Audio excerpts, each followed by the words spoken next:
Here is the overview I want you to pay attention to. So this is how Form 4506T looks like. And this form is a request for a transcript of a tax return. So on line 1A, you have to put your first name, last name. 1B, you put your social security number. And 2A, if you are doing this for this is a joint return, you want to put your spouse's name, first name and last name also. And you want to put the corresponding social for your spouse. And you have to specify here your current address. One thing I want to say here is that when we talk about the current address, make sure that if you have, for instance, let's say you have a virtual mailbox. This is an address where you can receive correspondence because the IRS will try to contact you. So it should be an address that you have complete access to. And so you got to be pretty fast in responding to IRS inquiries. Okay, so you put your current name, address. So here we put address will be the street, the city, the zip, the state, everything. And if there is a previous address, because see, the thing is that you are requesting a transcript of a tax return, so the IRS wants to have a clear audit trail, if you will, of all your addresses now and previous. So if there was a previous address, you have to actually put that here. So especially if you have moved, quite often. And again, we're speaking here about you and your spouse as well. If this is a joint return. And line number 5, if there is a customer file number. Customer file number just means that you have dealt with the IRS in the past. And so basically, because you've dealt with them in the past, they have actually assigned to you a customer file number for proper, let's say, a tracing or proper, communication. So one thing I want to say here is that, when it comes to name, when it comes to social, when it comes to address, when it comes to address present and previous, make sure all that data is actually accurate. And one thing I also need to make sure that I want to specify here is that Form 4506T is actually a living document. It is a legal document. In other words, you are requesting transcript of your tax return. So you're asking the IRS to actually access your tax records. So you have to put the proper information and to not forget to sign the form at the end. By the way, boss, welcome back to the show. It's really a pleasure to have you here. Make yourself comfortable. You are going to enjoy today's conversation.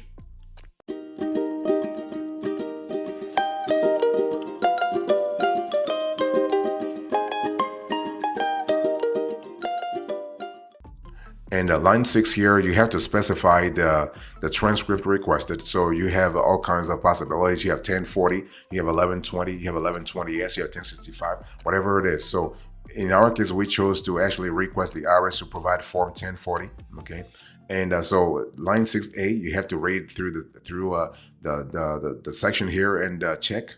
We did the same thing for B, so that's 6B. For 6C, the same thing, and 6 and 7, we actually checked, and 8 also we checked. So the bottom line here is what? The bottom line here is that you have to list the things you want the IRS to provide information on. In other words, you are asking for a transcript. You're asking for transcripts related to several things, so you got to really specify. Okay. Now, return transcript is the most sought after. But in some cases, people might be asking taxpayers, that is, might be asking account transcripts also, and record of accounts. Now, record of accounts actually it's kind of important because especially if you're trying to get a loan, like a mortgage or a business loan or even a personal loan for that matter. So account transcript is great because it also provides that level of granularity, and the record of account actually provides the most detailed information because it is a combination of the return transcript and the account transcript. Okay, now this is available for the current year and the 3 prior tax years, and the IRS actually, as the instruction says here, they will process everything within 10 days. And so if you go to line 9, you have to specify the year or period requested because you're asking the IRS to provide transcripts about a specific specific time frames, if you will. So here we put 2020, 2021, and 2022, and pretty straightforward. So the next section here is you have to sign. So don't forget to put your phone number. So you have to put the number where the IRS can contact you in case they have questions, they have a clarification request, they have comments, whatever. So you have to sign, put your first name, last name. You have to put the date also where you actually completed this form 4506T. And if you are filing a joint return, if you're asking for like a joint return, make sure your spouse also does the same thing, sign and date. By the way, boss, welcome back to the show. I want to quickly remind you of today's topic. We are having a conversation about Form 4506T.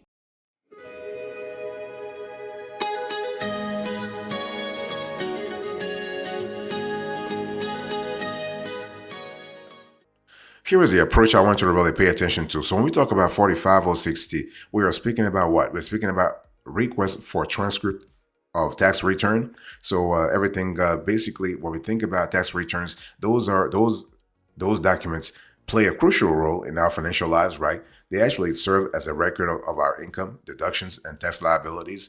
And so if you need help to trace that data back, you might want to file Form 4506T.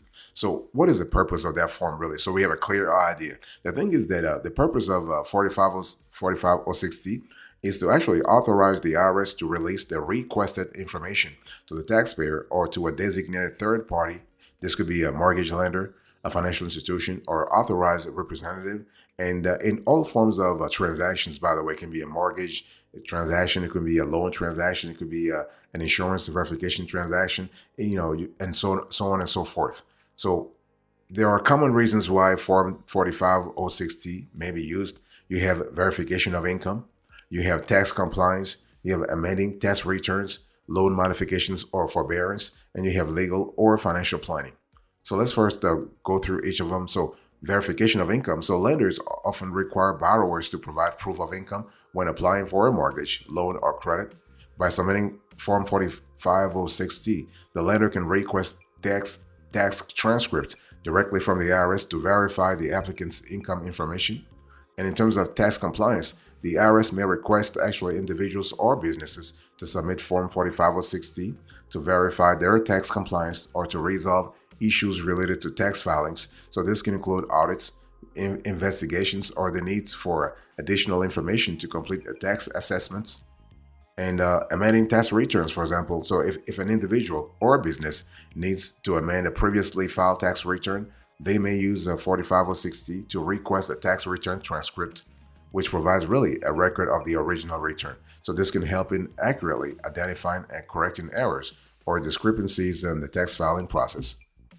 You have loan modifications or forbearance. So during financial hardship or when seeking loan modifications, individuals may actually be required to provide tax information to lenders. So that Form 4506T allows the lender to obtain the necessary tax transcripts directly from the IRS for assessments and decision-making purposes.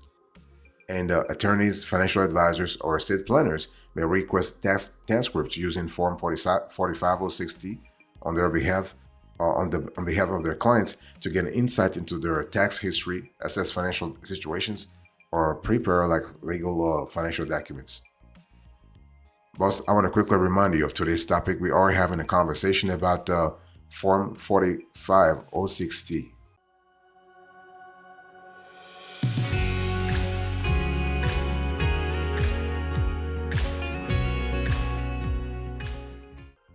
I want to talk to you about the benefits of this form. You have a lot of benefits. I mentioned a few of them, but I want to really go a little granular here, so we are clear about what we need to do here. So you have a verification of income. This is pretty good. You have tax return copies. So when we talk about income, you are able to verify income for various purposes. Student loan, student like mortgages, or like financial insurance, like insurance verification processes.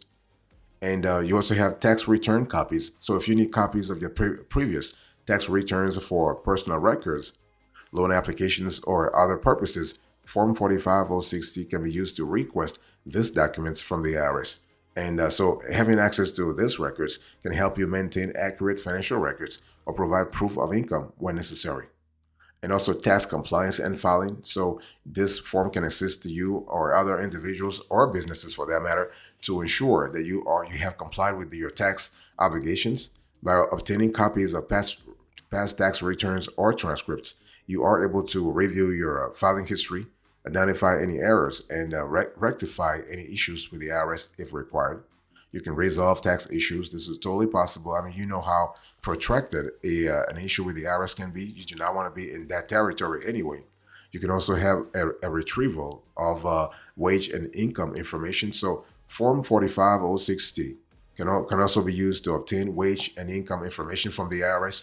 This information is useful for individuals who need to report their income accurately, or for employers verifying employee income during background checks or hiring processes, and also for research and analysis. So researchers, analysts, or professionals in the financial or legal fields may actually find value in obtaining tax return transcripts or copies of tax records through Form 45060. So this is totally possible. And these documents can be used for various research purposes, financial analysis, or legal investigation. So it's important, though, to note that there may be fees associated with requesting tax return copies or transcripts using Form 45060, and it may take some time for the IRS to process your request. So be patient here. It's one of those things where you want to totally be patient and make sure that you're getting the right information anyway from the IRS. Very important.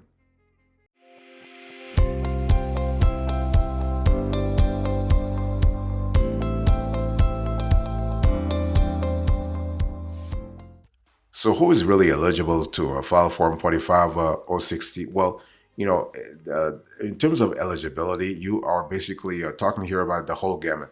So this form is commonly used for various purposes, such as obtaining copies of tax returns for loan applications. I've said this before: mortgage verification, insurance verification, income verification, or resolving tax related issues. So you have a lot of eligibility sort of categories here. Let's talk about individuals. So when we talk about individuals, this includes U.S. citizens, resident aliens. So if you have a green card, you are in this country, you can file Form 45060, not a problem.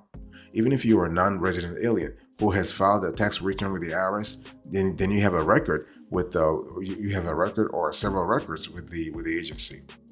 So when it comes to individuals, you have U.S. citizens, resident aliens, and non-resident aliens who have filed taxes before. Then you also have businesses. So here we are speaking about partnerships, corporations, limited liability companies, trusts, estates, and nonprofit organizations that have filed business tax returns or have been listed as a responsible party on certain tax forms. If you have been listed, then you are legally obliged to actually have filed some kind of tax returns with the IRS. So one thing I want to say before moving on here is that it's important to note that the specific eligibility requirements may vary depending on the purpose for which the form is being filed, right? I mean, every situation is different, and you're asking the IRS to actually access your tax documents. The circumstances must be suitable. For example, if you are requesting a transcript for a deceased taxpayer, you may need to provide additional documentation or proof of authority to act on behalf of the deceased. Okay, so it's one of those things where every situation is different, and the IRS is pretty cautious in making sure that they access taxpayers' data and with whom they are sharing such data. They're very cautious. So make sure that if you have a power of attorney, for instance, make sure that you provide that as evidence before actually filing. I mean, when you file in the Form 45060.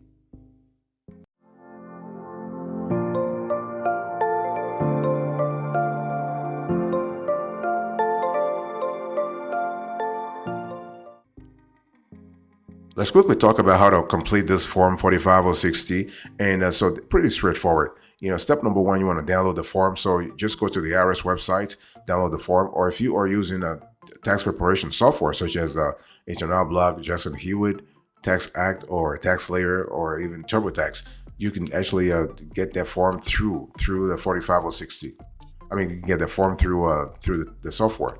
And you want to fill in your personal information. So we're talking here about your name, first name, last name, your social security number, your current address, and phone number. So if you are married and filing jointly, include your spouse's information as well.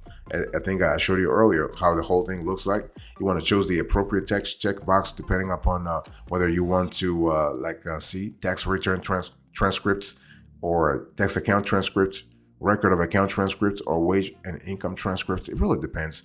And if you are not sure which one to select, you want to consult the instructions or contact the IRS for guidance. You want to specify the tax years or periods. So it's important, and as you saw earlier, I put the exact dates, the exact years, if you will. You want to provide third-party authorization, and this is applicable to your situation. And every situation is different, so you got to really see what applies to your situation, and you have to sign and date the form. As I said, Form 45060 is a legal document. So if you do not sign it, you are not going to, you're not giving the IRS full authority to access your tax records, okay? And submit the form. So it's pretty straightforward. Sign and date the form and then submit it. Make a copy of the completed Form 45060 for your records and send the original to the IRS using one of the following methods. You can mail, you can fax, or you can actually have an electronic request. So you mail, just make sure that you choose the right address based on your state of residence. If you want to fax, well, you can fax the form to the number provided in the instructions for Form 45060. When it comes to electronic request, if available, you can also submit the form electronically through the IRS's online tools or authorized third-party providers. And so step number 8, verification and processing. So the IRS will verify the information provided on the form and process your request. And so the processing time may vary. So check the IRS website or contact them for estimated processing times. Use special consideration when filing this form here. Basically, you want to correctly fill out the form. It's important to have a clear idea what the form is all about. So ensure that all information is accurately entered on the form. So here I'm speaking about your name, first name, last name, your address, your social security number, and the tax years to which you want to, for which you are requesting transcripts. And one thing that's also important is to select the appropriate boxes. So you can see that there is a constellation of boxes on the form. So you have to actually make sure that you provide the appropriate, you check the appropriate sections, and you have to specify the tax years. If you do not actually restrict the history that you want the IRS to access, it will be too much. It will take forever. So basically, the thing is that, excuse me, let me just drink some water here. Yeah. So thank you. So what you want to do is you want to specify the tax years that really are applicable to your situation. And so you want to choose the transcript type, delivery options, and use the latest version of the form. And please do not forget to actually keep a copy of the form for your own records. You never know. In terms of filing deadlines and extensions for Form 45060, basically we're speaking about April 15th. So of every year. So this is what it is. And extensions, if you are unable to meet the deadline for filing Form 45060, you can request an extension. So it's one of those things where, the extension period, the standard extension period is 6 months. So you got to use the Form 4868. Now, there are common mistakes to avoid while filing this form, like incomplete or incorrect information, incorrect tax year or period, missing signature. This is so critical. Incorrect form type, mailing address, non-eligible third party. This is something that happens all the time. Inaccurate payment information and incorrect submission. So those are a few mistakes or mistake areas that you have to really pay attention to if you want your Form 45060 to be processed promptly.